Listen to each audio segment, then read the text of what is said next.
Gwen. Yep, the ban Gwen already first ban out of that draft, so we are not going to be seeing any more of it. But let's see. We were talking about handshaking these picks, so that means if you're willing to take some of these power bans off and onto the bench, then on the side of Resolve, you also have to answer and get rid of some of those power picks as well, or else the very first picks are going to be quite fatal for your drop. So here we already see Yeah, like the rumble you were talking about joining the Yeah. bench. And I think it's also going Rumble to straight come. away. It's all going to come down to how each of these teams want to approach the early game. I think especially for Resolve, given that they're on the red side, that Rumble pick makes a Rumble ban makes a lot of sense. Rumble is something that can team fight into you very effectively around the mid game when Ultimate comes up.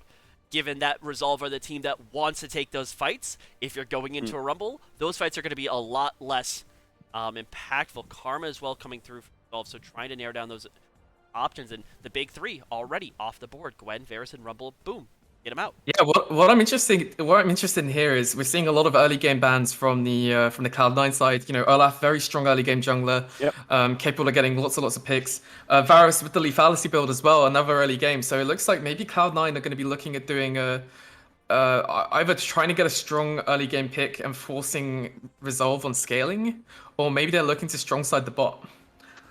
Yeah, that could be a possibility, and there are lots of possibilities for strong siding bot lane right now in the meta, like Leona, Alistar, Thresh, Rel.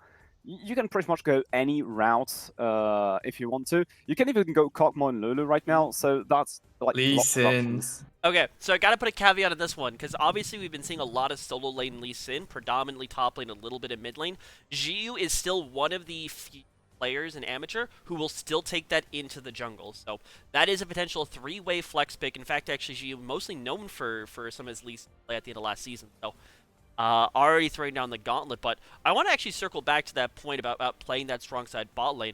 Of course, we have seen, especially Winter, excels on these engage style champions. In fact, in this one, looks like we're setting up for a Kai'Sa Nautilus bot lane, unless Cena and Amateur have something to say about that.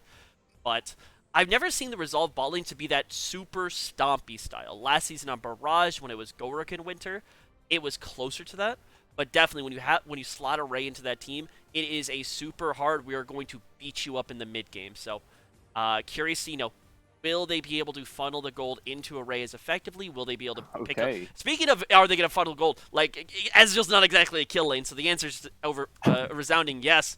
And with that, Graves being shown means that is not in fact GU on the Lee Sin, opening up options there. Very I mean, having interesting said that, we've seen a little bit over in EU at least, a little bit of Graves mid. I'm not sure how how effective it is at the moment in the current meta, but that is still, I believe, a flex option, although very unlikely. But the Lucian coming out there, that could be also mid or top. So it's going to be very interesting to see how the rest of the draft develops and the ban come out. I think you're right. I do think it's Graves jungle. I think it's probably Lee Sin top. But it looks like they're going to be actually strong siding. I reckon it's going to be mid top. Yeah.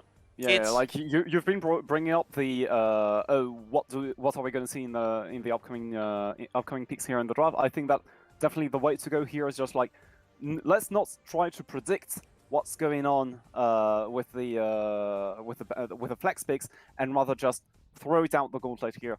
Ban according to the comps and not according to the roles. Yeah, and as I start to get a read a little bit of the C9 and Resolve composition already, the first thing I see from C9 is that there's not really a lot of team fighting strength in that, at least traditionally. There is no big AoE engage, there's no big AoE burst damage. Ezreal, somebody who does good on the outskirts of a fight, and then Lee Sin, Graves, they want to get into those 1v1s, those 2. Zareth finally knocked off the board. I do see Twitch chat. They banned themselves. I had a little bit of faith, but once I saw the Lucian, that faith was gone. Can I just say, I think, I might be the best coach in the world. I reckon all Resolve needs to do is just fight in waves. Lee Sin can't land Qs, Ezreal can't land Qs, and Graves can't land auto attacks. You see, that's all in good, but what do they do when they go to Dragons? There's no way. Well, I mean, like, there's a river, so like, don't go little to tides. Don't go Dragons. This is an ARAM now.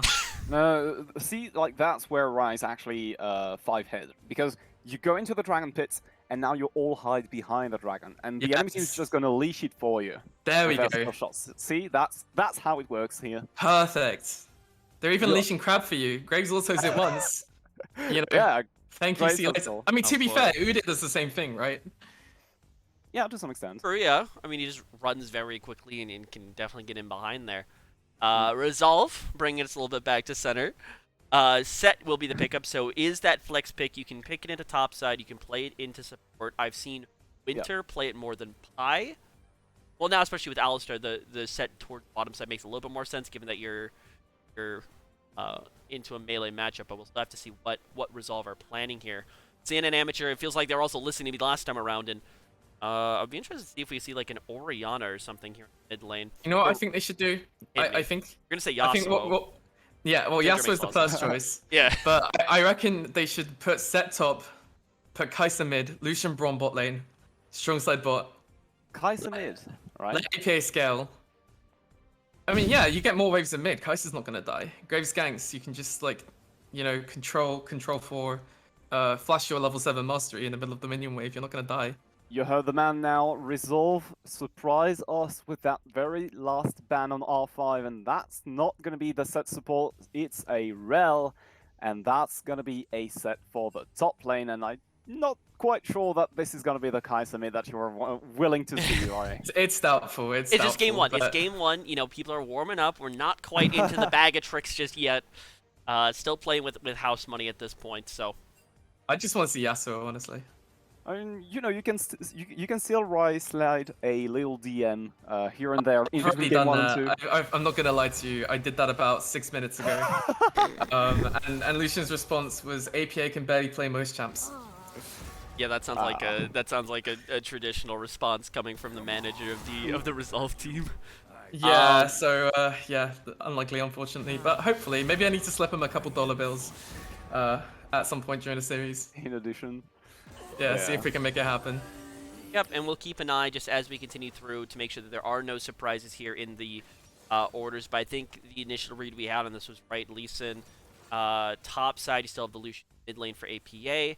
And the C9 comps, I think the 4-5 definitely brought this composition a little bit closer together. They have the ability to play some pretty aggressive fights. Obviously, Alistar plus Syndra gives you the pick potential to get things started in more of a traditional way. Lee Sin's that flank threat, and then Grace plus Lee Sin brings the damage you need to cut through the, I want to say, half and off tanks that exist on the side of Resolve.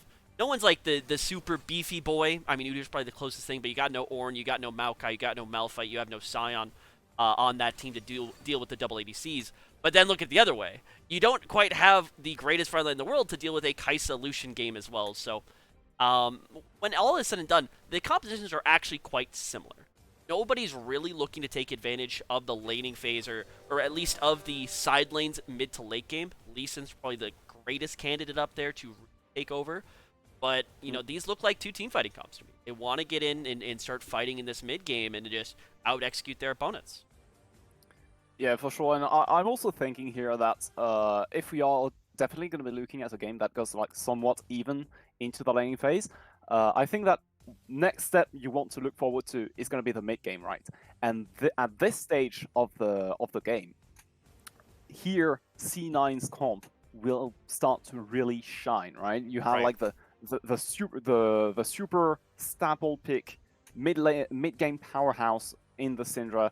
You got Graves also huge power, gets a huge power outburst after one item. The Lee Sin also really shines into like these 3v3, 4v4 skirmishes, mid game fights around the objectives and stuff. So that's where you can really look to put a lot of focus here on the side of Cloud9. I'm pretty sure that Resolve will have the ability to be reading into that, knowing that, okay, guys, we need to get a lead into the laning phase coming into the mid game, because if we don't, that's going to be a hard time going into the mid game. Yeah, I'm gonna bring us back to the draft just so we can see it while we're still getting into game here. We do have that 3-minute delay because live client. Yeah, I agree with that, and I think you really hit on the point of the mid game, but I also want to pivot that, or at least half that sentence, and switch it to the mid lane as well, because the Lucian versus Syndra is a very aggressive matchup where where both laners are just trying to make the lane unplayable for the other. If Syndra gets ahead, one stun onto Lucian, bonk, dead. Similarly, Lucian gets ahead. He has the damage to outtrade Syndra, E to dodge E, and then aggressive engage. You're looking good there. But look at the surrounding cast for this mid lane.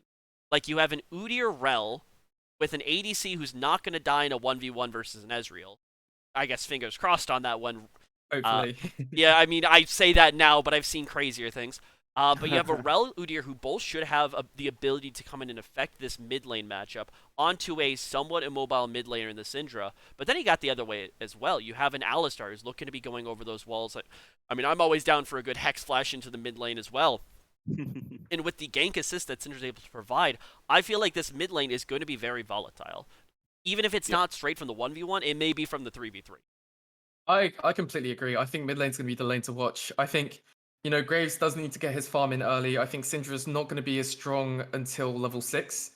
But once she is level 6, she's going to have that kill threat on the Lucian, especially if Graves is nearby with his level 6 as well. So I reckon we're going to see Lucian dominate the lane quite early, especially with the Udyr gank potential.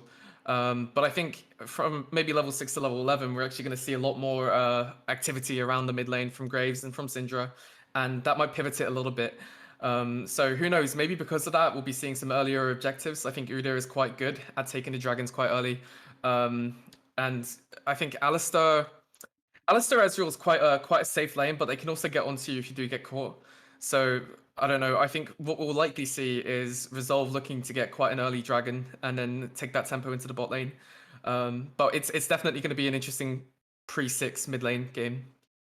Yes, Okay, and like, go for it. do you think that's yeah, thank you. Do you think that this mid lane matchup that you're talking about here, like the way that this pressure swaps from the hands of the Lucian and Udyr into the Syndra and Graves, like do you think there's a way for Resolve to maybe like have that early advantage and then try to transfer it before it runs out to the side lanes?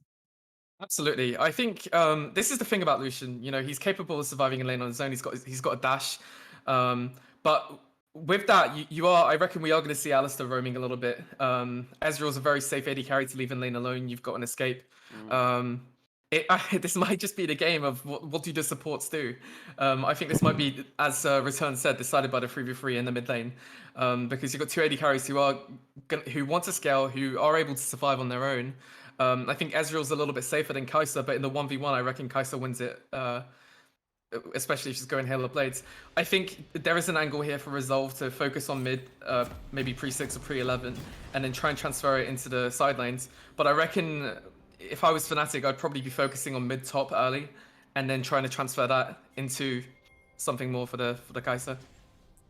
Yeah, I mean, we got our predictions down, and I think we got some. I'd like to think we got some good points, but we'll have to see whether the team be or not as we get into Game 1 on the Rift here. Just a reminder, we're in for a heated best-of-5 series tonight. C9 Amateur on the blue side, Resolve on the red side, and we talked a little before about in a best-of-3, like the first game's usually the decider, but in a best-of-5, you have time to go and react. But usually, whoever wins Game 1 gets to set that tempo, so we'll get to see who's going to be taking that first step. And of course, we may be a little bit biased, the Resolve boys here on the Resolve POV, but sure lean for a good series tonight.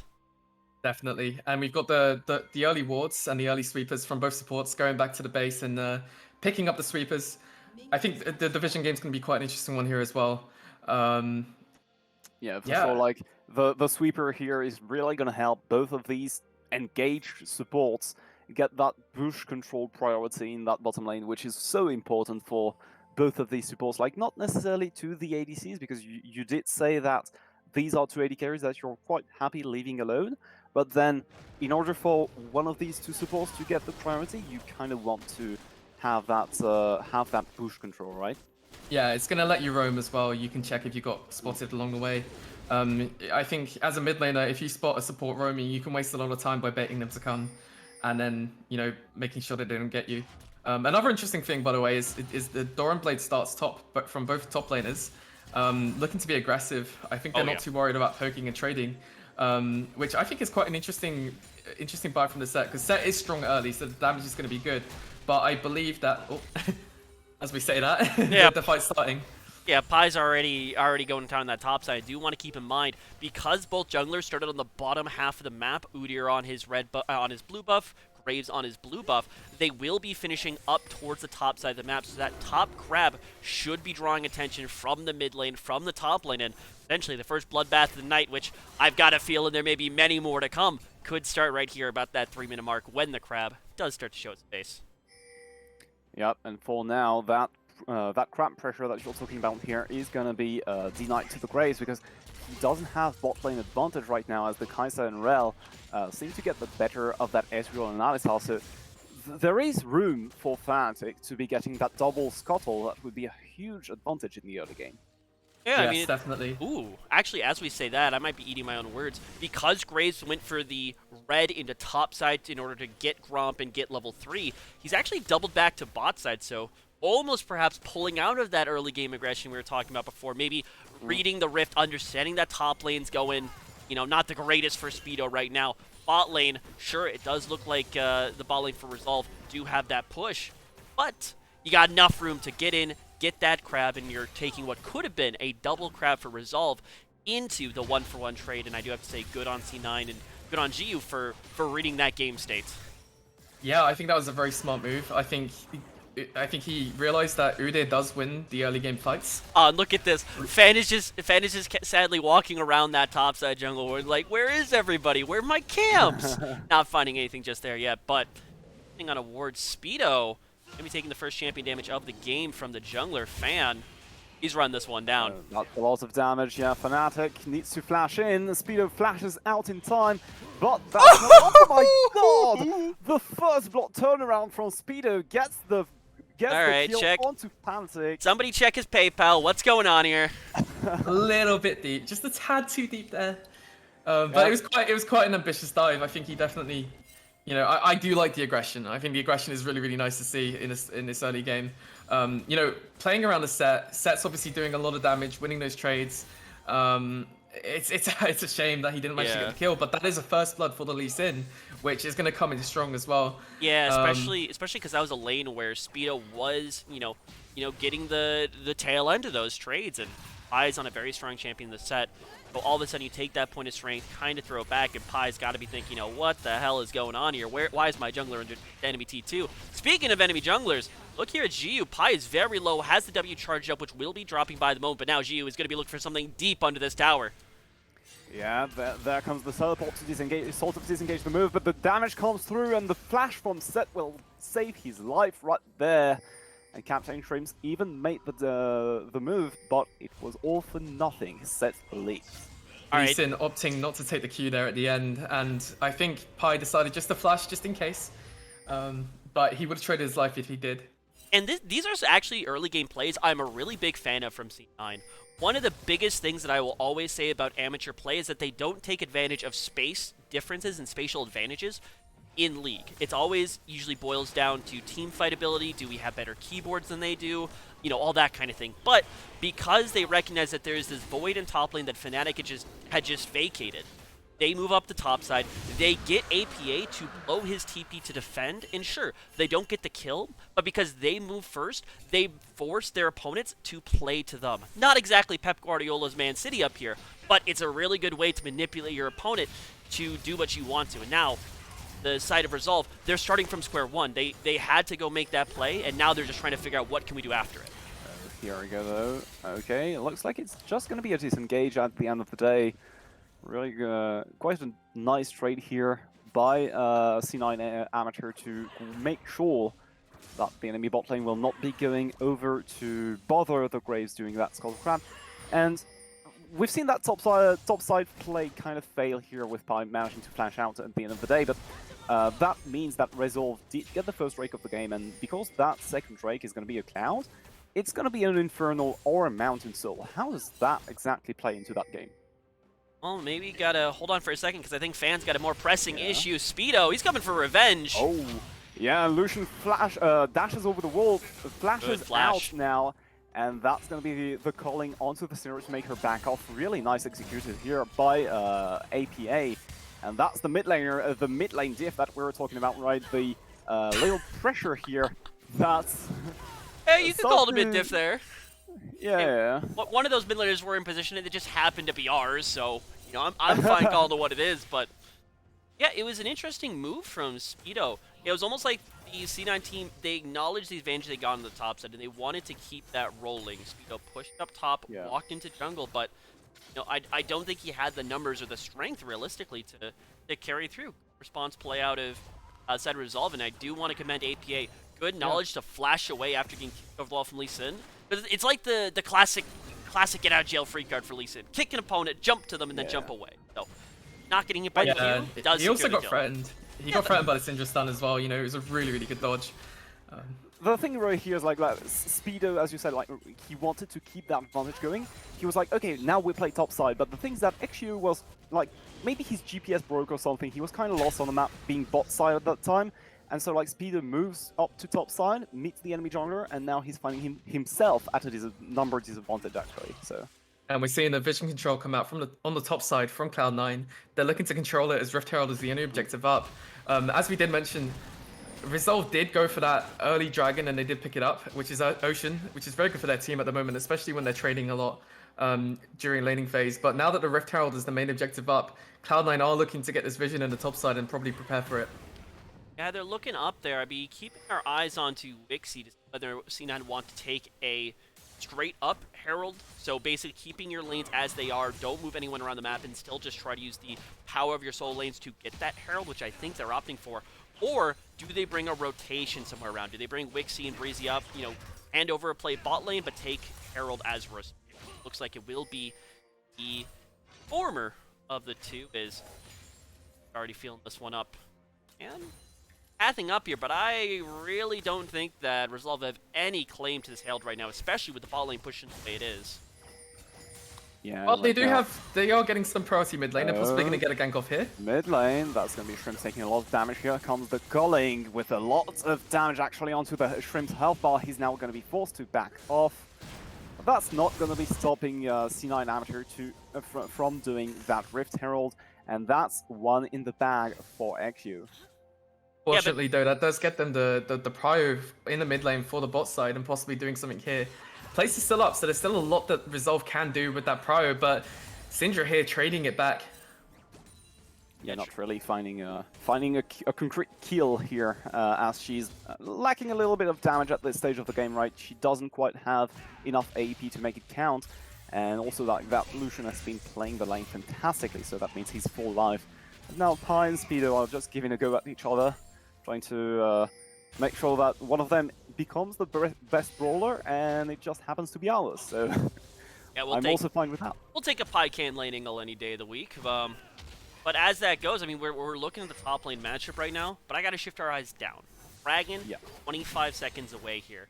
As we said before, Resolve, if there's one thing in this world that they love, it's their dragons. And only one of these top laners currently has the TP in order to affect that bot side. In fact, make it two of the soul lanes as Captain Shrimps is just off cooldown right now. Cryo on the mid lane, but we'll have to see how each of these teams start reacting to full-on Dragon. Additional info to keep in mind. Shu does have the Herald, but does he have his HP bar? Look at Fantic. He was hiding the whole time. And now XU will be forced to ult away, actually. The collateral damage is down. And now it's Resolve that have their hands and that position centered around that dragon. Beautiful. Oh, and it's Infernal. We love some Infernal Drake and some Infernal Soul. That's exciting. I think, honestly, though, apart from the Lucian, I think that might actually be more beneficial for the Cloud9 side if they're able to pick it up. They've got the long-range poke. Oh, yeah. They've got, you know, they've got the burst damage as well with the Syndra and even with the Lee Sin, arguably, until late game. So it's going to be quite interesting to see how they play around this now, knowing that it's going to be the Infernal Soul coming in later on. Yeah, I mean, there are two real games in the early game. It's what does your economy look like and what does your tactical prowess look like. With the economy side, obviously, you know, we're basically neck and neck here, but with each Herald that, which each dragon was taken, on the top side you have a Herald, and the other way you have potential gold in your I'm going to have to cut you right there, because there's a teleport on the top side of the map, and now the junglers are going at each other's throat, as XU is now forced to flash away, will not manage to make it out, massive. As Pi just smashes his top laner into him. And now, yeah, here comes APA with the calling into the face of Speedo, takes him down, and just like that, RSV gets a 2-for-1 on that top side. And you can almost sense a little bit of desperation coming out from the C9 side. They had a beautiful early game, at least the first few levels, with that top lane play, but ever since it has been Resolve asserting their will onto their opponents. They have been, you know, telling C9 what to do at what points. When can you take Dragon? Never, because we're going to take it. When can you make plays into our topside jungle? Never, we're going to kill you for it. And you could see that G was trying to make something happen on that top side of the map to gain that tempo back with the Herald, with the numbers play, but Resolve were just ready for them. APA had the TP on lock.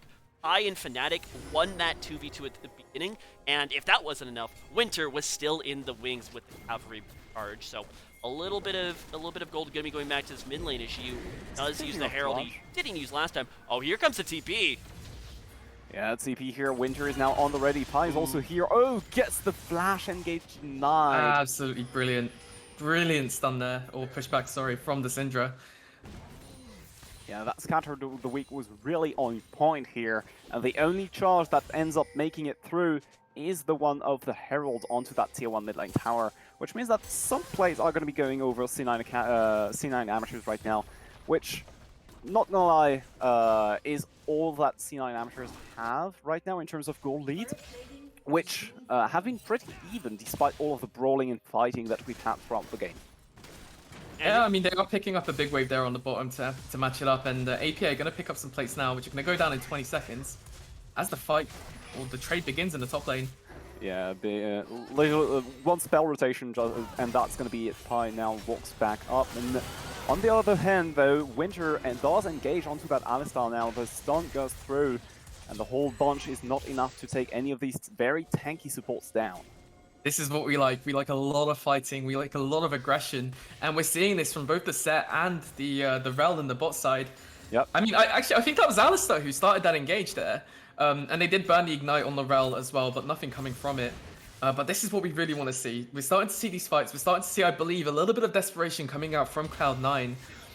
I think Resolve are in a very, very good position. I think they've got Lucian, who's picked up his Gale Force now. He's up in CS. He's got his Lucidity boots. He's now able to move around the map a little bit if he wants to, and he's not at a big risk of getting hit by the Scatter of the Week and the stun from Syndra because he has his dash, he has his Gale Force as well. I think Lucian has the kill threat on mid lane, and this will allow Ude to focus on the side lanes at the moment with the scaling Kai'Sa and with Set being so aggressive this early. Yeah, I think there's a lot of positivity here from Resolve, but I do want to center us again, bring us all back to number one here. Resolve are looking in a very good position. They have a lot of these tools, especially as Array gets more and more fed. What he can do in team fights, and that's what we're looking for the next 20 minutes of the game. Team fight Dragon, speaking of which, Drag 45 seconds away. But keep in mind, there are a lot of pick tools on the side of C9 Amateurs. Just going to go for a little bit of region on that one.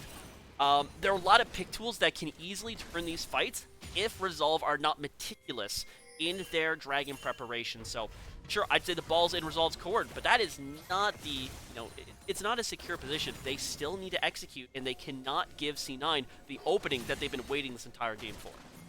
I'll tell you what I like. What I really like about this top lane now is, well, I like a lot of things. Yasuo being one of them in pro play. But I picked that up, but, go for it. What I do like, though, is the gold drinker. I know it's standard meta, but I think it's extra good in this scenario, because if you think about the way that Pycake has been playing, he's been going for those trades every 20 or 30 seconds when his W's off cooldown. Now, when you look at that, this is a very scary position. Yeah, I want to get a quick clip in here, because keep in mind, there are multiple ways that Resolve could be looking to take this fight. I would have preferred to see Pi on some sort of flank angle, but when they're 5-on-5 in this sort of set-piece matchup, I almost give it advantage to C9 because they have the pick tools, but Xiu may be the one getting picked. Now, the Hellbot pulverized into the mix, and the beautiful Magnet Storm from Winter just absolutely smashes C9 Amateur, and now Fnatic just on top of them all. Double flash out from Wixie and Brazy, and now that's going to be C9 chasing. Oh, this is risky. Yeah.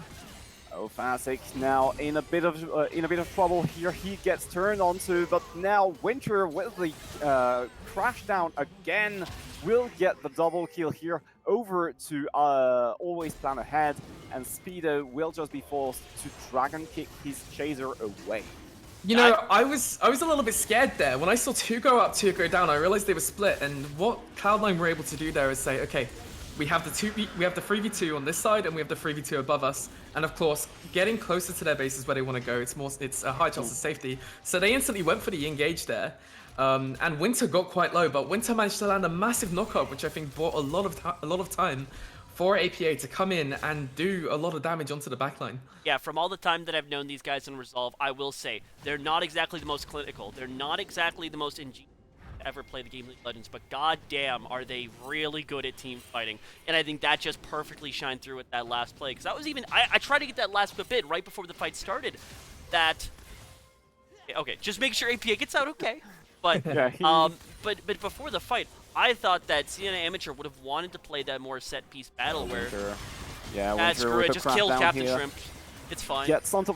Yeah. Oh, actually, lots of throwback damage here on RA forces him to flash out, and now that play actually backfires into them. They do burn a TP though from Speedo, so there's that. But is it really that winning for Resolve? I mean, I think Resolve are just gonna be happy to get out of that at the end of the day. I mean, if those kills go over, you're looking at top tower go down plus jungle. Winter's gotta be a little bit safe. Actually pulls off of the Herald, so now throwing that objective into doubt is Fnatic has now found time to come up here and contest. So originally what I thought was going to be the initial gain of that play does somewhat fall to the wayside, but C9 are definitely looking for blood. They know that they have the tools, they just have to find the perfect execution if they want to find their way back into this game.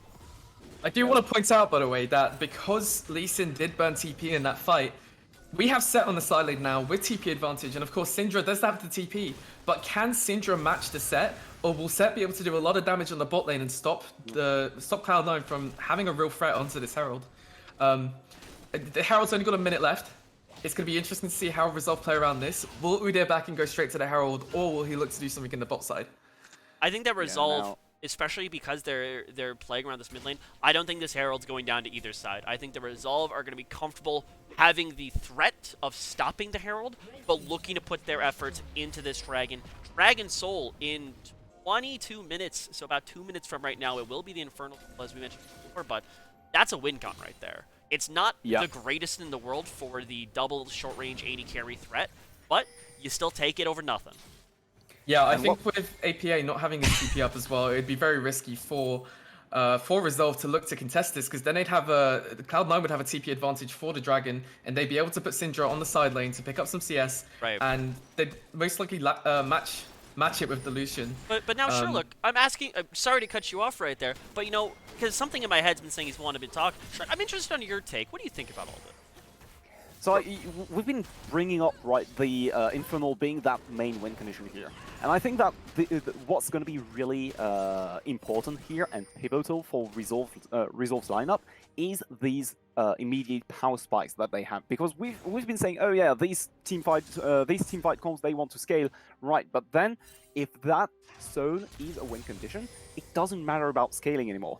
What matters now is what items do you have on that board. And what I'm seeing is APA on that two item spikes on the Lucian. He also has an elixir in his inventory. That's how important that zone is. So all in all, you just compare these items one by one to your opponents, and you just can't help but guess that we do have a slight edge on that. Kai'Sa has that Kraken Slayer, Ezreal only a Muro Mana. Lucian has that 2 item spike, Syndra is just sitting on Liandry and over a needlessly large rod, right? So Resolve do have an edge right now in this game. Yeah, and I want to keep in mind as we get closer and closer to this fight, you can almost hear the hooves stomping in the background of Winter getting ready for this upcoming battle. But this is Resolve's fight to lose. C9 have to do something crazy to pick this fight out. They either have to find the perfect pick with Captain Shrimp, or they need to find like the insect to end all insects from Speedo. So as long as Resolve play this one safely and just control the zone around the Dragon like they are right now, APA. Here comes the flash headbutt pulverize, and the Arcane Barrage actually takes down the Lucian, and now Resolve have to go away, tail between their legs, and that's actually C9 Amateur who find themselves with the positioning around that river as the Drake is about to spawn in 10 seconds. That's exactly what we were fearing, actually, and that happens in front of our eyes, right? That dance almost word for word. Yeah. That's really unfortunate for Resolve, but an amazing move from Cloud9. That was exactly what they needed to do to be able to pick up this Dragon. And now I think the game, they've bought themselves a little bit of time. It's going to be closer now. It's really going to be closer. But I think Resolve still have it in the bag. If they manage to pick up this Drake. Fnatic, yep, you're getting caught, my friend, or are you actually? Because he's just so tanky. Look at that, he's not even taking damage. Now Pi, with the showstopper in the face of Wixie, actually manages to buy a little bit more time here. Pi is now just gonna die, my friend. You're all alone over that wall, and that's gonna be it. Eventually, Resolve did lose a member in that operation, but it wasn't the one we expected at the beginning. No, but they definitely go down one. The saving grace, I will say, from Resolve is because, you know, it was kind of an off-tempo play. Instead of shoving waves, there was a large group of C9 amateur players waiting around that Dragon Pit. There's not really a lot that they're going to lose. They didn't lose jungle camps, yeah. They didn't lose vision, they didn't lose a tower. They didn't... However, it still shows you where the weaknesses of Resolve are. They look good, but they still need to play up. And I think even looking at that Dragon, you saw that when Resolve are not putting pressure on C9 Amateur, and that's what was happening right before that last Dragon fight. They weren't making C9 Amateur move around the map. They let C9 get comfortable in that mid lane, and then one misstep from Resolve, aka APA being overextended in the mid lane, meant that they could jump on it and they could constrict. So I think what Resolve are going to be looking to do, especially with Baron on the board, with Dragon up in 3.5 minutes, is they need to take the con again. They need to make C9 Amateur play to them. When C9 Amateur are in a place of comfort, they can find the miracle play. These guys aren't on an LCS 13 for no reason whatsoever, but they are players that when they need to find a play, they will usually find it. Don't give them that opportunity. And like you can just see the talent steaming from this squad already. Like we're 24 minutes into the game. Just look at APA's farm on the Lucian in that mid lane. Right, he's absolutely monstrous right now with these 250 CS, 2 item spike already well completed actually, and you also have this the rest of the lineup doing just fine. Also, Pi on that set, obviously 2 1-on-1, good KEs all around the board, and Resolve really has control to some extent on the situation. They can just get that mid lane priority through the Lucian, and they can still command the map from that position onwards. So you can see them playing sort of the cross map, but the thing is that C9 AM, they're not actually able to utilize the weak side of Resolve to a winning extent. Yeah, and I think that, among other factors, is leading the state where it turns into a staring contest. Both sides are feeling each other out, waiting for the other to make a mistake, and that is not good for the team that was in the lead. When you're in the lead, how you win a game of League of Legends is you take away your opponent's options. You assert your will, as I mentioned multiple times on the cast tonight, and you don't give your opposition the chance to come back into this game. And that's what I think C9 Amateur have done a really good job on. They recognized when Resolve had let off that gas pedal, and now they mention is whatnot. I don't really know where they start applying that pressure again. I mean, they could throw APA in a side lane if they have faith with him, but he's more so been kept on reserves. He's been kept on the bench almost as that super sub into the team fights. They haven't really let him loose on the side wave, and I think that combined with the way that CNET have been looking for these fights has really left us in this situation where Resolve are just kind of sitting and waiting for a fight to happen. What I do think is positive, though, is the longer this game goes on, the stronger that Kai'Sa gets as well. And I think Kai'Sa, in my opinion, later on in the game will be stronger than the Ezreal. Having said that, Graves is gonna get his items as well pretty soon, but I don't think it's gonna be soon enough. I think when this dragon does spawn, I reckon Resolve will still be the stronger team, but it's gonna be all about the teamfight execution, who can get the picks onto the carriers, and who's going to be able to get the first kill of the fight. I feel like I've seen this one before. Once again, we're sitting around mid lane. Pi's looking for a flank angle, but with C9 retreating to under their mid T1 tower, which is still up, by the way, that is a very rough angle to find. Array on 2 items. Usually like 3 is the magic number when you're on Kai'Sa, but I think you guys hit on it perfectly. The Kai'Sa, that's the insurance policy now, and you're just looking out to fight. Let's see right now what C9M can do without a magic catch onto Lucian. Here we go, and now the flank here from the rail. She doesn't get through the wall, actually, and now that's actually turning into a bit of a disaster here for Resolve. They are on the lose. The Lucian is getting caught, has to stopwatch in the middle of the scene, flashes away just to buy a little extra second of life, but that's not going to do it. And now, oh my god. I hate to point fingers, but Winter fucked that up. I don't know if Yeah. you guys noticed, but Winter was sitting right on the bottom of the Dragon Pit. There was that 3 to 4 man grouping trying to come through Tribush for C9, and the idea was Winter was no. going to go over the wall, pop ults, get everyone locked down, and then look for damage afterwards. Bit awkward that Array can't get in, but it's better than nothing. And Winter failed the way over. I don't know if he flashed because I see the Hex Flash. I saw that he tried to W. It didn't go over the wall, and all of a sudden the opening barrage of CC just didn't land. That's actually really bad now because C9AM. Oh, here's Pie on the flank. Oh, Pie on the flank, yeah, maybe. We could find. Let's see if Resolve decides to pull the trigger. And here we go. Pie flashes into the middle of the team. And let's see if Resolve can get some leftover kills here. But Fancy just getting lower and lower. He actually gets bursted down with his AD carry. And now that's going to be a desperate situation here from Resolve. Gets 5 for 1 here. No. And they will be losing the Baron as well. Yeah, guys, I mean, credit to Cloud9. They're playing it absolutely brilliantly to get back into this game. You know, Resolve, I feel like they had it. They just needed to be disciplined enough to not get caught before that Drake. You know, APA had the elixir in his inventory. They were really invested. I feel like they did everything right until that one team fight. And this is Cloud9 showing their quality, just taking the game out of control. They're punishing the mistakes from Resolve, not giving them any breathing space. And honestly, it's quite impressive. Yeah, I mean, you know, kudos to C9 all through and through. Sure, I think that a lot of this game, and League of Legends in general, is a game where the team that makes the fewest mistakes will usually come out as the winner. And I do think that a lot of this mid to late game transition has been outlined by Resolve mistakes, but, you know, props to C9, they pounce on every opportunity. If any one of those fights goes wrong, this game is over at this point. But I think this still goes back to the identity of Resolve as a team. Obviously, they are still, you know, trying to find their way. They're with a new ADC. They need to figure out how to play as a team, but I think this is really showing that Resolve lack that creative playmaker.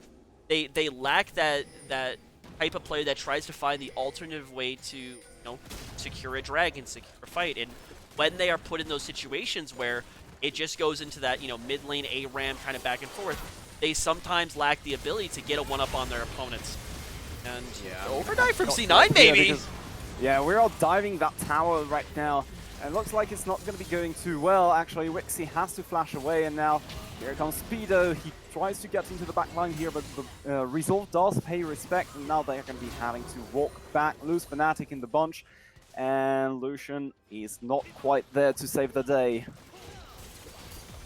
I definitely agree with your point on the creative playmaker as well. But I think we got to give a little bit of credit to Winter here. Even though his execution hasn't been the best this game, he has been trying to get into those positions where he can get the big CC off and he can get the game-changing moves in the team fights. Yeah, and I mean, for anyone who was seen, especially the Barrage last season, all this season, Winter has been a phenomenal playmaker, and I do want to put a little bit of an asterisk on that last statement. It's not just like a playmaker is the person who engages, but they're lacking that creative shot call, I'd say. The one that says, okay, we're going to do this, you know, mad scientist kind of style where we push bot for 2 waves and back, then go top lane, and when they move up there, we're missing that tactician, almost. And sometimes sometimes the easiest way is the best way. You know, team fight them at their dragon forehead. If we kill them, we win the game. But when opposed by sides that can hold their own mechanically, there are those shortcomings to be had. Now, I do also want to pump the brakes as I might be getting a little bit emotional onto this one, and to remind everyone, this is game 1 of a best of 5. C9 certainly look to be getting the best of Resolve so far on during this game, as, you know, look at the 6.6k golden lead, but there's still a lot more left here to go tonight. So definitely Lucian and Surza the manager, and I think Surza, is Surza officially the assistant coach, or? Yes, Surza's the strategic coach, and Lucian it's a beautiful marriage they have. You know, the back and forth. It is indeed. It certainly is, but they're definitely gonna have their work cut out for them to reorganize the Resolve team and get them ready to go into game 2. Because as much as I don't want to say this game's kind of over, if things keep going, if the status quo keeps holding up here, I think we're gonna be going into game 2 with C9 firmly in the lead. I mean, let's not conclude the game just yet. I think what we do have here is Resolve having 3 Drakes. The gold lead is big, but not game over yet. Not game ending, in my opinion, as the fight starts in the top lane. But I think Resolve's win condition here is they have to get the 4th Drake. or they have to scale well They, enough and they push have the to game. they have to have the heist of a century. That's what they gotta look for. They They do. they But I they think work. they have the team for it. Yeah, oh man. This Oh, might be no. it. This might be it. Oh! Fnatic, the man, the legends, he goes in all alone and he steals the Infernal Soul right from the waiting arms of C9 Amateur. Oh, And right now, off Fnatic. This happens Yeah. every year. Every time there's like a point in the season where we start undervaluing Fan. It's like, yeah, Fan's there. He's not doing a lot. He just comes out with the most insane steal you see. That's a big one. Or Was that the resolve. heist you were looking for? Was I that think the one? you know what, that qualifies. I'll take it. Nice. yeah. Love that. It's still uphill. I don't think that the Dragon Soul in itself is going to be enough, but that could also just be the moral change that they needed to put those back up front. Speedo is still on the sidewave, so this is technically a 4v4 if they elect to Listen, take it. 12 seconds is what they have. They're gonna go for the TP.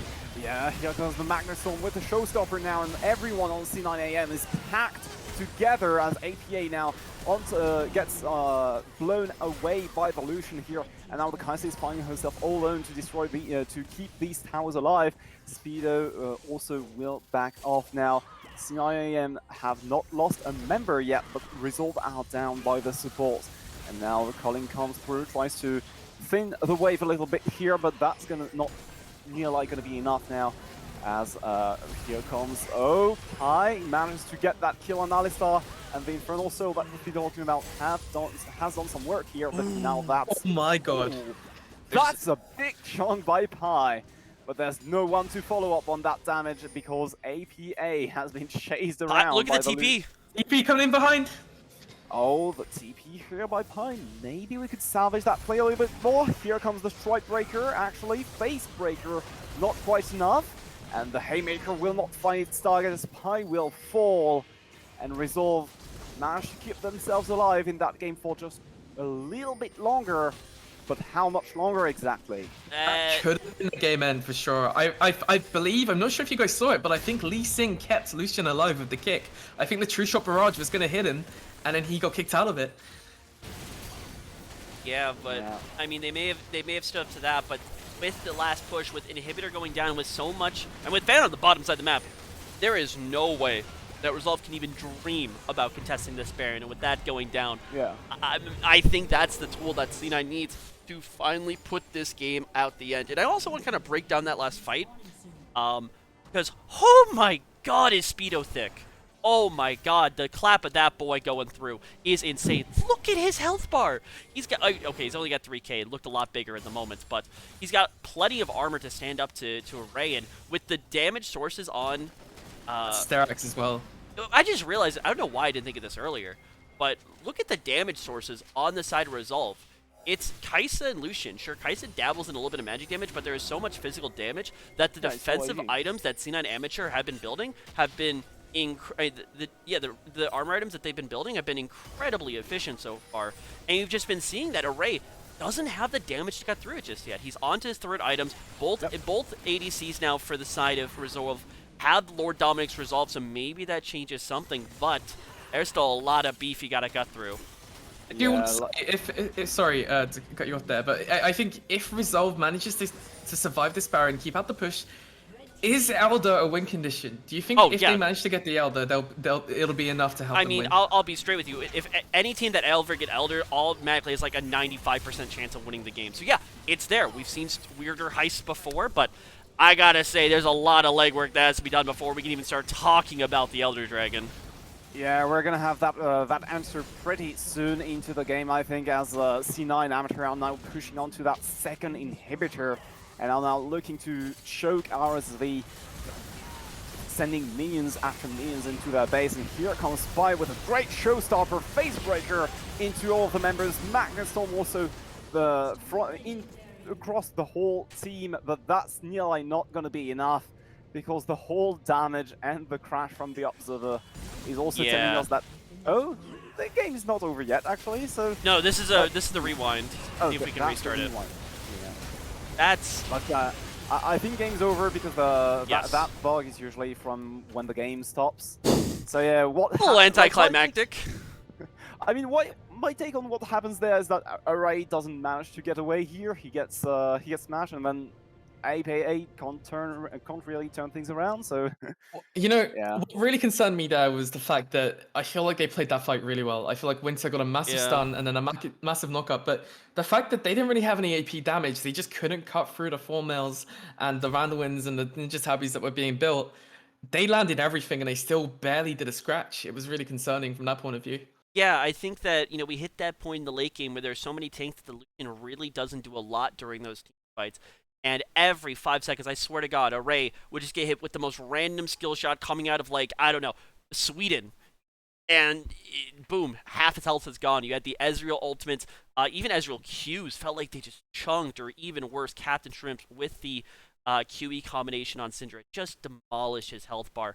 And I think you fell into the situation, especially with that Lucian on R3 for Barrage. And actually, while we're talking about that, I'll go ahead and pull up the draft once again, just so we can kind of see what what led to where we are right now. But you're seeing the situation where I think that Resolve needed to be a bit more aggressive in that early to mid game. They needed to play yep. that split push. They need to let Lucian be the man on the side lane that let them play through. And props to them. They got the first 3 dragons, but the second that they let off C9 Amateur and they weren't 5k ahead at that 22nd minute, they left the door open and C9 opened it.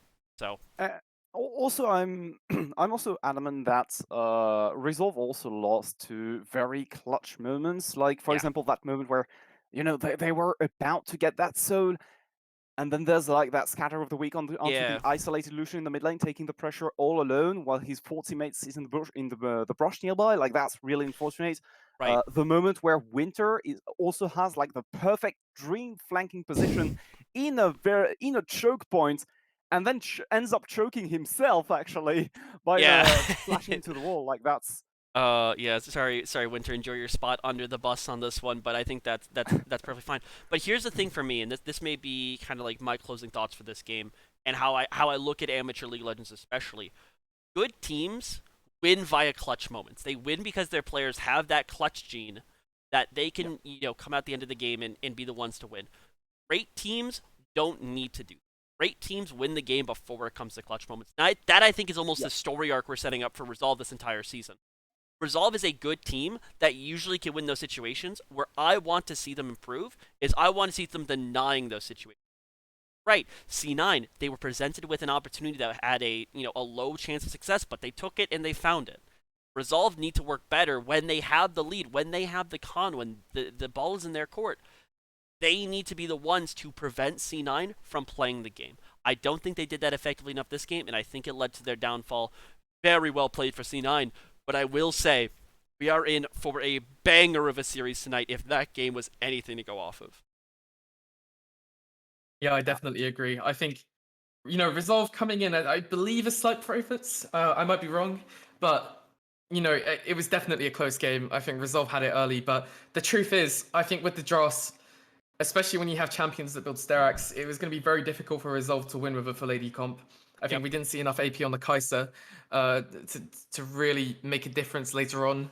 And as the game went on, we saw exactly that.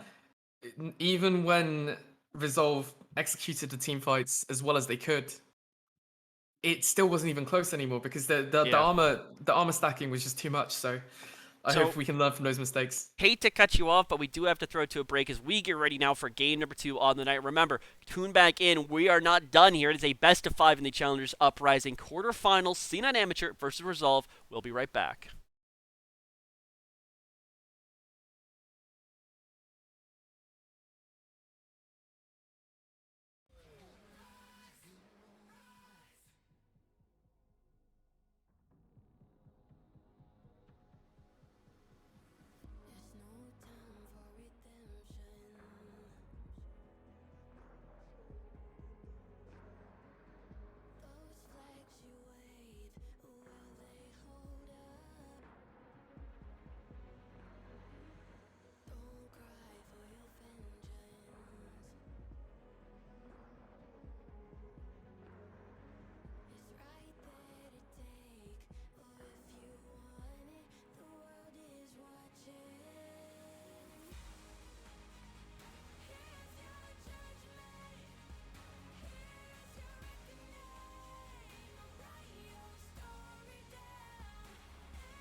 And welcome back, ladies and gentlemen. And we are already into the picks and bans for game number 2. Resolve versus CNN Amateur. I gotta fix the scores because we definitely are not at 1-1 anymore. But while I do that, Sherlock Rye, bring us into it. What are we looking for in game 2? We're looking for action. We're looking for crazy action. We're looking for Yasuo. Right? That is the hill you will die on tonight, I swear. I know. Okay, maybe not some Yasuo. At least Yone. Come on, give us a little bit of the Give us Ionian something to live steel. for here. Yeah. You know, No like, Yi though. I don't want to see any Yi. Knight has already fallen for like what 3-4 hours now, but Rai still wants to put his sunglasses on. That's what it's about right now. Can we get some sunglasses on my picture? Just copy paste them on. Yeah, I'll get my Okay, I'll it'll get be my a graphics team on it right representation. now. Yeah, Amazing. don't you Thank worry. you. But as we're blocking out some other ways, we gotta take them off so we can see the draft. And one thing to keep in mind: Resolve are now on the blue side. CNN Amateur got selection in game 1. Resolve got selection game 2, so my money's on that blue side is the preferred side for either side. Karma, Varus, Rumble, Olaf already knocked off the board. Gwen, Xerath still all up and available. We'll have to see, how does the Resolve priority differ from that C9 Amateur priority? Because C9 Amateur, they knocked off the Gwen, they picked up the Lee Sin P1. Is Pie Cake Lord feeling it? He had a good laning phase, but does he want to go all the way? Let's go now. We also got finally the set taken off the board here. So apparently Pi couldn't quite manage to make that. I like this. That one. So this is what this says for me. Because Set is a good matchup into Lee Sin, they took it off. So they're basically saying, look, we're going to play Lee Sin. What are you going to do about it? But because of that, Sin and Amateur actually ban the Senna instead and leave the Gwen available. There are things that are good into the Gwen. I've heard a few rumors, but not going to spoil any of them just yet. Gwen is good into Lee Sin. Lee Sin is good into other things, and it leaves this rotation back up. So all of a sudden now, do they look for the Gwen? My money, and for what I've seen, is that Gwen is a decent matchup into Lee Sin. Pie's a good top laner, but there's some things that, the matchup decides on its own. Yeah. I want to see the Gwen on one hand, but on the other hand, I know none of the ability names, so I'd rather they don't. Yes, do GP. Okay. Thank you. So We're good. They have backed down. They've said, look, we're just going to pick Gangplank, which, survives in the lane versus Lee Sin. It's farming. Yeah. And this almost screams that they are now looking towards the bottom side of the map. I will also say, Tails kind of has balls of steel with the FP Gangplank. As technically Lee Sin could be flexed around into the mid lane, into the jungle. But, all things put together, I think it is actually pretty. As far as large ego moves go, I think that the Gangplank is one of the more reasonable. And for now, so far, I'm really liking what I'm seeing here from Clown9 Amateur, because that GP, as you said, right, it enables you to play elsewhere on the map. You said bot side, but not necessarily. It could also be playing around the mid lane, which that Israel pick would make a lot of sense then, because you enabled your support to be roaming up to that mid lane, and then with the cannon barrage, you kind of like give support over to your mid lane. And speaking of mid lane here, or top lane, we got the Gwen as a flex pick that you were mentioning previously. So because C9AM, they pass on that one, Miss RSP can just grab it. And now they do have like Lee Sin Gwen. They slap the Nautilus next to it. How good of an early/mid-game comp do you think they have? They've got a really aggressive one, especially because I think this is going to be the Lee Sin in the mid lane, which I think that's what C9 believes, hence the Corki pick. So you can stay safe versus either of them, whether it's Lee Sin or Gwen in the mid lane. Because I feel like Gwen has a better matchup in a Gangplank. Lee Sin was used as the bait. APA has bitten the bullet, or Fan maybe is biting the bullet, saying, look, we'll take that off your hands. Maybe not the most optimal for our lanes, but if it gets top lane better, I think that's a trade that Resolver very happy to take. And given that they're banning the Udyr, I want to say that almost makes it more sense that Lee Sin is actually a jungle pickup for Fan. I'm not sure I'm willing to die on that hill just yet, but that's where I'm leaning. I was going to say, I really don't think it's that, because my first thought was they need to ban Udyr here, because if you look at C9's comp, Gangplank scaling, Ezreal scaling, Corki scaling, all of them are quite weak early. You're going to need someone who's able to contest those fights and those skirmishes that happen early. And I think what Resolve are looking to do here is to stop Cloud9 from having that early game prowess in the jungle. So essentially, they won't have any strong side if they're able to do that. That's fair enough. All right, I'm going to keep an eye on this lobby to see if that last ban is something. Typically, when something goes Yep. wrong in Pro Draft, we just say it. That is an Alistar ban, so the cow is off the board. That does leave Okay. Xerath up. Want to keep it open to everybody. Braum means that we are having a giga safe bottom lane. Not really a roam threat on the Braum, as much as something like the Alistar or even Nautilus from Resolve, but that does leave our boy Xerath up and available. Once again, Gwen Lee Sin might be the okay Hecarim.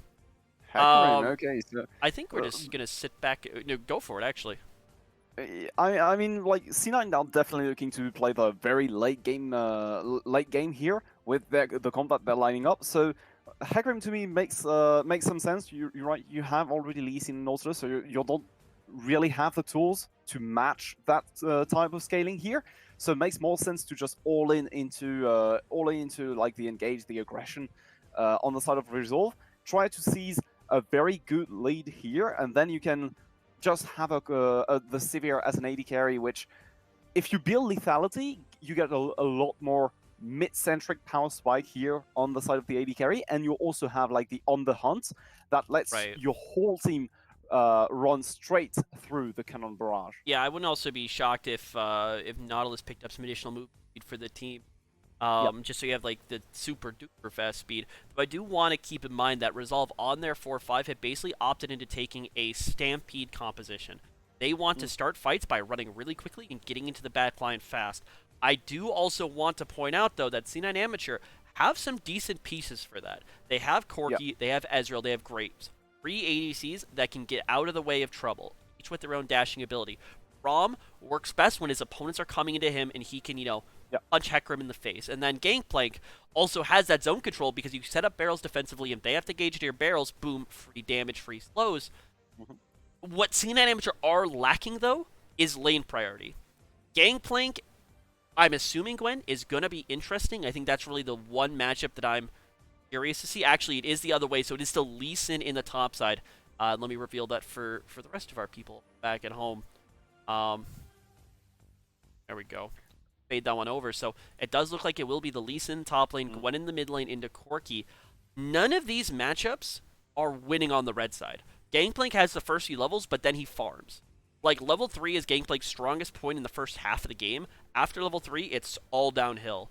Giu, sure, Graves is not a slouch in the early game, especially with his passive and with his... He's just No, yeah, able for to sure. be giga thick, but this is definitely one of those games where sure you have array on the late game insurance policy, but you need to get something done in this early game. If you do not, these team fights are gonna be hard. Yeah, there's absolutely nothing that's going to get you alive through the early to mid game, right? And you're just going to be losing the game before you can even hit those important power spikes that make your whole comp relevant. I totally get what you mean here, and I think that with the amount of safety that C9 has been able to line up on their draft, they do have the tools, like, to sort of deny Resolve aggression, like deny Resolve plays on their strong side, and then just like sort of articulate their comp towards their weak side and play the cross map game right here. Yeah, Because they do have the two globals with Gangplank Israel. They do have the package with the Corki on the Valkyrie. So a lot of these, right, comes down to, oh yeah, we can roam. We have tools, right? We have tools to be matching right. on the cross map. Yeah, and before we will get into this game a bit more, we do have the entirety of the delay time to chat about this game. I do want to get a quick shot in. Remember, we are in the quarterfinals here of the Challenges Uprising first tier 2, champion of which will be going straight to proving grounds. No questions asked. Do not pass go. But we have some other results from around the Rift. On the other side of the bracket, we have AoE randoms taking game 1 over AoE. That's a very interesting series of events that I'm sure we'll hear more about later. Golden Guardians lose game 1 to Zeus. All of a sudden, the overall favorites of this tournament, Golden Guardians Academy, not Amateur, Academy, dropping game 1 to Zeus is a very interesting events. And then on the other side of this bracket, EG Prodigies takes game 1 over Wildcard. And then, of course, as you've probably seen here, Resolve drop game 1 to Cloud9. So definitely a very exciting night, and we will keep you guys up to date with the rest of the happenings around the Rift. But now let's center back. We were talking about the ways that Resolve and C9 Amateur are you know, intermingling, but I think it's very clear. Like last game, the comps were similar. They both wanted to be aggressive playmakers towards the mid game. I think that Resolve were a little bit more focused on the side lane priority, which they really didn't get. C9 Yeah. Amateur were the pop-off fight kind of team.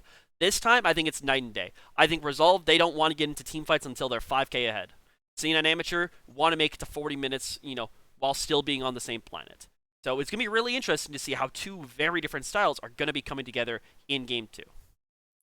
Yeah, definitely. And also, like, I think one thing that you really have to take into account also is going to be the easiness of execution of these drafts, Right. and how reliable and how easy are these win conditions for each of these drafts to reach and attain.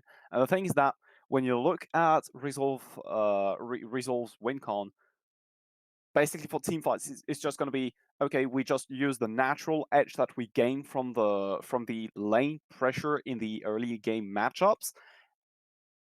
We get that advantage.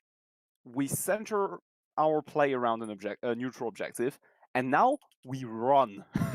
it's basically just going to be as easy as that, right? When you have the Yeah. Hecarim, the Severe, you just smash all of your buttons, run straight into the enemy team, and make sure that you're not getting your whole roster blown up by a GP barrel.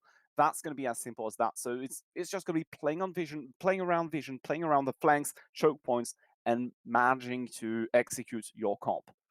Yeah, and I will definitely say this doesn't feel like a traditional Resolve comp, but at the core, it is the team fight.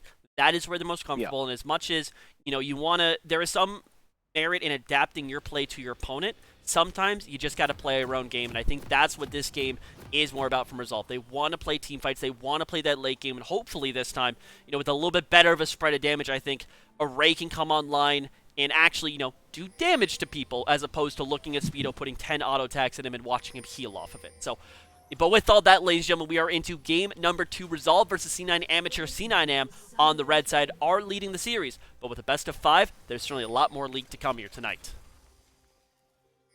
And now we do get the battle lines being drawn here by the players with 5-point strike fences all around the map. I'm actually quite curious to see how is the Graves going to articulate his pathing, because if that's pretty clear on the side of the Hecarim, right, you don't really want to be ganking that Gangplank anytime soon. You do have the, Lee Sin is into Gangplank, he's going to do just fine. He's not really the kind of strong side you want to play around. Then you look at your bot side and you have Nautilus. Oh yeah, that's looking way more sexy. That's something that you want to gank. Right. So for the Hecarim, it's going to be quite straightforward. Now, the real question here is going to be for the Graves. Do you want to cross map or do you want to match the Hecarim? And if so, how are you going to be playing the 3 versus 3? And how are you going to be playing around the risk bottles? It looks like they're trying to take away that choice right there as we switch over to the jungle. Xiu is getting late invaded. In fact, let me throw it over to a little bit of a manual camera here.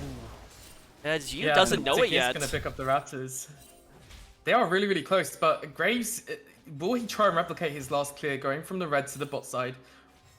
And will he notice or not? Well, yeah, I think he's gonna. Let me answer that one for you right there. He's gonna notice his chicken's missing. Trust me, there is almost a sense, as like a jungler has, whether it's the enemy or whether it's his own mid laner. They know that the chickens are gone, and his eyes will confirm that. So he knows, but that does mean he knows that the bot side is gonna be up from the Hecarim because there's no way obviously he can travel. Look at that. The map. I mean, Ray already throws that ward down, and I don't think this is something you can contest, though. Already you have APA feeling himself in the mid lane here, but he's got no backup. Red buff is going to slow the Gwen. Is he going to have to blow flash here? Yes. Yes. Yeah, looks like... Oh, no, Graves actually turns around. Yeah, Graves not going to commit to that, but Gwen managing to survive with her flash. That is such a head-scratcher for me in the jungle. Like... I understand the idea behind that ward. That ward is to get your understanding straight of where is Yu going to be? Is he going to trade? In which case, that lets Fan know what he's willing to trade. And I feel like this whole early game is just falling apart because of it. Because what is APA going to do? Bot lane wasn't coming up. Fan was very happily, minding his own business in the top side of the jungle. And that turns into a mid lane difference of a pretty significant one is Captain Shrimp's able to pick up that more farm and shove that wave in. Jiu doesn't quite get the kill, but now has a quarter of a jungle advantage as his bot side is still untouched. And you know what? I think Resolve just kind of shot themselves in their own foot. Yeah, I definitely think that right now Graves is going to be one really happy jungle right now, and that Hecarim is kind of He knows. forced.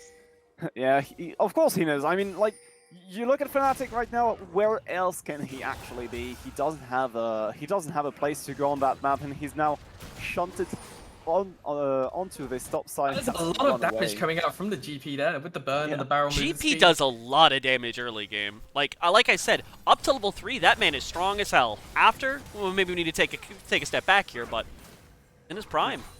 And look at that too. Bot lane is going significantly well for this side of the Ezreal Braum too. I mean, Array's not exactly on, you know, lethality mode just yet, not throwing Qs that take half your HP bar at this point, but kind of the advantages we were hoping to see from Resolve are backfiring. Gold, not too different just yet, but you can definitely sense the difference in priority so far. Yeah, bot lane pressure, strong side. Now throw that all out the window, because you've just split the whole map with your junglers. Now bot lane doesn't get a lot of jungle attention anymore, and the strong side that you were supposed to have, yeah, not quite working out as well. And the weak side that was left for Cloud9 Amateur on the top side with that GP, I mean, he's been pretty happy navigating that matchup so far, right? Speedo has been performing great so far in that lane. Yeah, and let's talk about this bot side, because I think it's going exactly how Cloud9 would want it to. There's nothing major been happening. They've been managing to get the poke down, and it's a very safe lane. As Ezreal does engage there, they're going to land a stun onto the Sivir, poking her down, but they're just going to be happy with the trade, say, you know what, we've done our damage, you guys can leave, you know, this is our lane, and be satisfied with that. Yeah, it's a very... actually... Go on. Yeah. Oh, sorry, an engage is coming out from the Lee Sin, from Piecake onto the Gangplank. Warthog here. TP. Corki TP matched, and Hecarim is coming in, so this is going to be a 3v1. Corki is going to W away, but it looks like he's going to get taken down by the Gwen and the Hecarim. Flashes, Gwen flashes following, and he's going to pick up the kill as Hecarim tanks the tower, but he's going to drop anyway. Trading there 1-for-1, but overall that is a 2-for-1 for Resolve. Getting both the TPs as well. That was... Oh my god. Yeah, no, go for it. That was a questionable flash, I think. Gwen flashing on the spot, bit of a mechanical oopsie here. Could be the pressure, you know, like... Sorry to interrupt, but can Norton the Drake down? Wow, what a pick! Is he gonna finish the Drake as well? Winter, more like winner. Yeah, he is. Taking out the Drake there. Oh, This is huge for Resolve. I'll be... Oh, another gank coming out in the top lane. Speedo already blew TP, so if he dies here, this is very, very bad for Cloud9. Suddenly the game has gone completely wrong. It started off really, really, really promising. But in a space of about 30 seconds, Resolve have managed to just ruin Cloud9's game. I mean, it started with Cloud9 ruining Cloud9's game. Resolve made a very proactive play to the top side that... And there is this concept in League of Legends that is, you know, surrendering. Understanding when you have lost an advantage on the map and you need to go do something else. C9 saw that top lane play and they were like, we'll have that. And try to TP in. They brought 2 TPs. Fan was the first one on the play, and they end up blowing 2 TPs into a double kill the other way. Of course, you know, APA goes down, but it's a play that was started by Resolve. It could have just been a one kill difference, or even just a back off from C9. They give it over. Then they botch the dragon.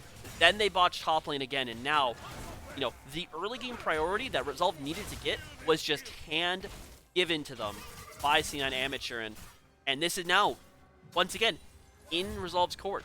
They now need to break these lanes out, push the advantage even further, collect some plating, and just dominate this game. And they have the tools to do it now. Yeah, absolutely. Just like roaming, as you said, right? Utilizing natural advantage, roaming around, getting the neutral objectives, widening the small gap little bit by little bit, step by step, not skipping anything, and game is just going to be going straight over to Resolve if they go by that game plan. And C9 Amateur are now basically playing on the timer until the mid to late game transition, because if Resolve keep going the way they do right now, they're just basically going to be taking away the game before that Gangplank even comes online, before the Corki can even do anything. And right now we do see a gank to try to salvage that former top lane play. Yes, coming in from Xu here. Oh. PC out, and the flash picks him up. Really, really easy kill there. I has been prone to this in the past. He tends to sometimes not understand where jungle is and can be caught off by off-tempo ganks in the top side. Very well played from and Speedo to help out that lane a little bit. Winter is, I think, in no man's land here between Herald in his own jungle, but TP comes in from Pi. I think they realize that they do have the advantage in numbers up here. They're going to be making a very aggressive play to secure priority on the Herald, and realistically, Cloud9 having to back off there. I think that's theirs. Because they realize that, you know, what the ever-loving heck is a early game Ezreal, well, Ezreal's on the bot, so I don't credit him. What is a pre-first item Corki and a pre-first item Gangplank really gonna do in a full-on 5v5 or 4-on-4? So they should have advantage? I mean, Lee Sin was opting there to try and get a play and clear the wave and shove it into tower, which I think is good, because it prevents GP from scaling a little bit. No more Corki package. It's going to come in from the Hecarim. Over the wall he goes, chasing the Corki. Gonna land the fear. Stopping him. Oh, he follows him over the wall, and he's going to pick up the kill on the Corki. But they do pick up the Nautilus in return, trading there. It's now a 3v2. Yeah, and here comes Ezreal first from bot. Yes, GP is going to take down the Gwen. Wow. Ezreal in, chasing the Hecarim. It looks like he's going to drop here. Gets hit by the slow from the Braum, and the kill is picked up by the Ezreal. Yeah, and I think that Resolve and I were on the same page before that fight began. When Corki package is gone, what in the ever-loving heck did those two champions do? Nothing. But they split their forces so heavily, and especially the fact that Pi gets stuck over the wall, isn't able to assist on the kill up topside, but doesn't come down to support the other two, means that Resolve have their forces split apart. And as individual units, they can be outplayed, they can be killed. And when they are no longer running as a Stampede together, like, you know, the 2 Buffalo Stampede is not as strong as the 20 Buffalo Stampede. It's just a fact right there. And they get caught out. They overextend, and C9 are able to make good on that early game play. They are given the Herald as the compensation for that, and the gold lead swings back the other way as 1K now is firmly the pocket of the C9 Amateur that... Wow. That's actually really worrying right now for the Resolve players, because, you know, like, yeah, sure, mid game is going to be the key here for that Resolve lineup, but the thing is that if you are already giving an edge to a lineup that's supposed to be scaling, then you're not going to be playing in the mid game, and once that late game hits, your free trial of walking on Summer's Rift will just expire. So I like that. I like that one a lot. I really can't help but think what will actually happen. Like, you project yourself into the game, you see that Mountain Soul, you see everything else, you do the math inside of your head, and you're like, okay, which team is actually going to be taking away this early to mid game transition? Yeah, and it's weird because this game so far has been marred by whoever's been reactionary has been the victor. It seems that the engaging team always seems to go one thing wrong. TP player into the bot lane. Sorry to cut you off here, but the TP is coming in from from the Corki. Hecarim's going to come too, landing the 3-man ult. They're going to... Oh, almost takes the stopwatch. Nice collateral damage here, but the Gwen takes the Braum. Yeah, Gwen Needlework will finally get that kill down, and now Resolve do have the position over that dragon, will get the second Drake under their belts. You said they love Drakes, they sure do. And now you gotta be careful, APA, because that's really not a 1v3 fight that you want to pick up. Spy is also playing some small top lane games here with Speedo in that top lane. Actually gets a lot of damage onto that that Gangplank, but the remove Scurvy will get him a bit of health back. Drake goes down to RSV, but honestly, I don't think this is... Yes, it did. And I don't think this is something that Cloud9 really needs to worry about too much. It's going to be another Infernal Soul, but Cloud9 really do have the scaling advantage, as long as they don't lose too much here. Oh my god, the misplay from Pi. He actually kicked Speedo out of his E range, and that would just been a kill if he managed to get that combo properly. That's so sad, actually, for that top laner. Yeah, that was very close. That would have been a really nice kill to have because it gives a little bit more fuel into the tank of Resolve, who are not running on empty, but they are definitely making plays on the seat of their pants right now. The last few sets of plays, especially that one at Dragon, was solid, but it's been kind of on and off, and a top laner who's able to kill Gangplank on site would be really nice right about now. They're not there yet. They need a little bit more to get there, but they need to start accelerating this game more and more because, as we mentioned, 9 Amateur are still sitting very pretty in this game right now with how much scaling they have at their disposal. Yeah, I think honestly, Corki is farming well. Corki's got a kill, got an assist. He's finished his item already.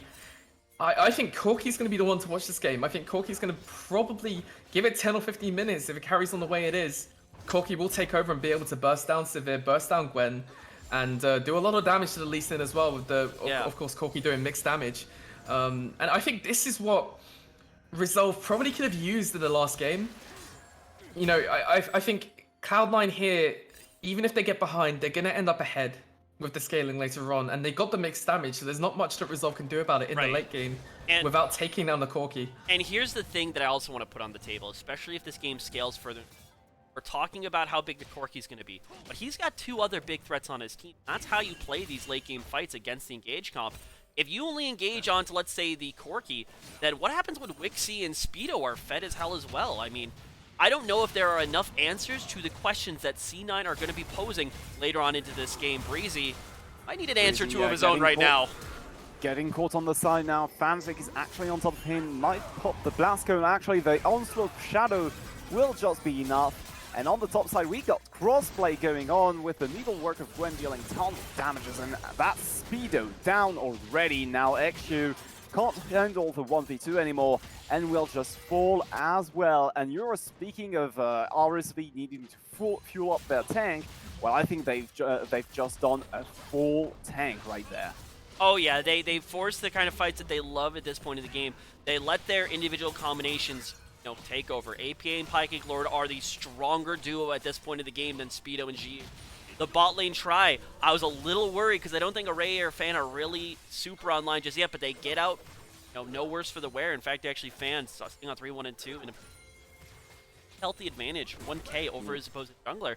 They make everything work in the bot lane as well, and that's that kind of fight on all fronts where if you are able to at least not lose any one of those, you're gonna come out with an optimal outcome.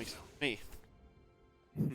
Honestly, it feels like we got a repeat of last game, but the other way around. It feels like, Cloud9 had a really encouraging early game, especially considering that their comp is scaling. It's not meant to be that strong in the early game.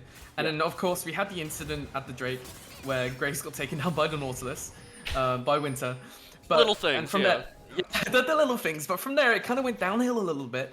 But still, they came back, and they kept fighting and closing the gap. They got ahead on gold, but now, once again, you can see the Ninjas Heavy stacking up on the side of Resolve. They're acknowledging the fact that the majority of the damage from C9 is going to be AD. And I think what they'll end up doing is focusing the Corki, minimizing their AP damage, and just being able to tank out any sort of well-executed team fights from Cloud9. Right, and I mean, no pure tank, they are going to be bruisier, beefier members on the side of Resolve, especially the solo lanes and the jungle. Array really being the only damage threat coming out here. So it'll be interesting to see that. I think the chief difference I want to say between those two games, there are a lot of similarities, but that, once again, Resolve is still the one in the driver's seat. That Resolve is the one that basically it's on their head to make this early game work. And I think this time, it's working.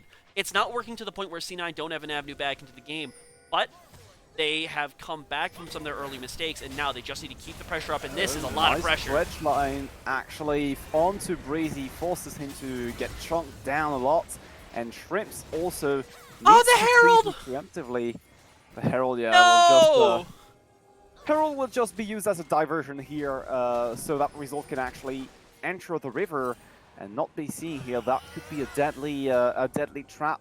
Watch high on the flank here. Going to be looking to get a really good angle. APA2 coming in for the pincer move. And they're just taunting C9 to come into this Dragon Pit. APA is not seen yet. XU will actually face check into him, forces out the Hallowed Mist, and the Drake's gone. That's it now. Pi with the flag actually completely crucifies the whole lineup from Cloud9 Amateurs. And just like that, Resolve take a 4-0 and will set their eyes onto that tier 1 tower, maybe. I mean, yeah, knocking that T1 tower would be great, but let's just acknowledge how good of a fight that was from Resolve. Everything was right. The planning was right. The execution was right. The turn was right. They knew what they wanted to do. They wanted to lure C9 Amateur into that Dragon Pit, and C9 get caught flat-footed. They're not sure whether they want to go in and contest it. They're not sure whether they want to go and trade it. And when you can't make that choice, Pykick Lord with the kick of a century to keep everyone locked down there, follow it with the engagers coming through from the side of Resolve, and it's just a piece de resistance as, you know, Resolve. That's the kind of fight that ends the game. That's the kind of fight that just gives Resolve control of this game without question. That's the explanation point of this game. Yeah. And by the way, Pi is really having a blast of a series so far. I mean, in game 1, right? AVA is troll as hell, man. You love to see it. Just a little bit of BM as Fantic is now about to explain the definition of death to the bot side of C9 AM. And now Array actually gets a really nice kill with the Gale Force into the Corki, and meanwhile Fantic gets the kill onto Speedo. XG will also fall, and now that just that just looks like a botchery at this point. Yeah, this Resolve. This game is over, man. APA is still toxic as hell, but we love him for it anyway. And this is just, you know, this is that Stampede composition coming through. It's ironic because we talked about that Stampede comp as more of the 5-on-5 team fight pressure, which we were like, oh no, how are they going to do that into multiple people get away? But they've really been running this more as that aggressive, you know, combo play. They've been looking for the 3-man pairs. They've been looking for the 2-man pairs. They've been looking for those skirmishes. And in those individual settings, especially since your solo laners are Lee Sin and Gwen, it's been going fantastically. And, you know, the sins of the past are in the past. They are 7K up with a firm grip on this game. Yeah, absolutely. Like, this has nothing to do like game 1, right? Like, first of all, the lead that they got when they first snowballed and won that fight at the second Drake, it's all good, right? Yeah. Then, the small mechanical oopsies, right? Aside from the Gwen flash on the spot that we saw on the top side play very early to the game, everything else is absolutely fine here. And now, Fantic just rushes into the backline of C9AM, and just like that, they are smashing away. I mean, that's a good execution of that game plan. See, like you just see them running all around the map.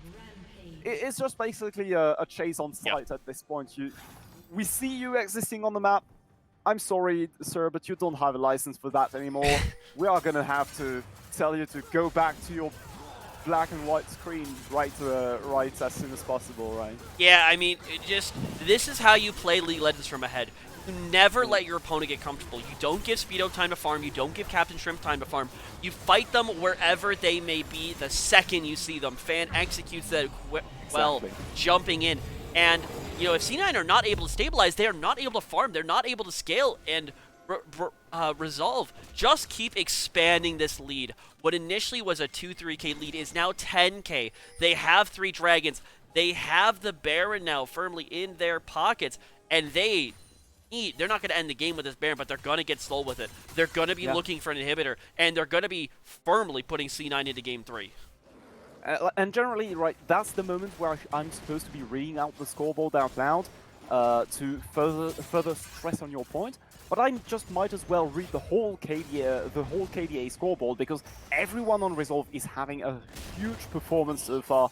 Big KDAs all around the board, and like wherever you look at, the game feels doomed. Honestly, this is, in my opinion, like game 1 but flipped. But the only other thing is Resolve have Soul Condition again. They have Soul Point again. And, you know, Resolve have been really good with their Dragon controls over the series so far. But as you said, the lead is just, it's even bigger than Cloud9 seed last game. And, you know, what I do respect is that Gangplank did pick up some hero reduction here with the Chemtech Chainsaw. Yeah, yeah, sorry, go on. No, of course, but I think like the best way I can describe this right now is that the Dragons will be great, but they don't need it. And oh god, I've really seen this play before. Yeah. C9 are going to be real decisive here. This looks like deja vu at this point now. APA is the one on the flank right now, not Pi on the Lee Sin, but he's right below that river. So this is all the same now. APA still be aiming on top of that ward. We see you, little buddy. But here we are now. That Drake will have spawned. And here we go now. APA flashes on top of that Corky Needle work to slow him down. And just like that, he pops him out. And now C9 Amateur with the 900 G's are forced to run away, but that's only if they are allowed to do so, which Resolve decide otherwise, and they are diving into the tier 2 tower in that middle lane. Only XU just manages to make it out. When absolutely shredding them. Oh my god, there we go. I had to. Red flag.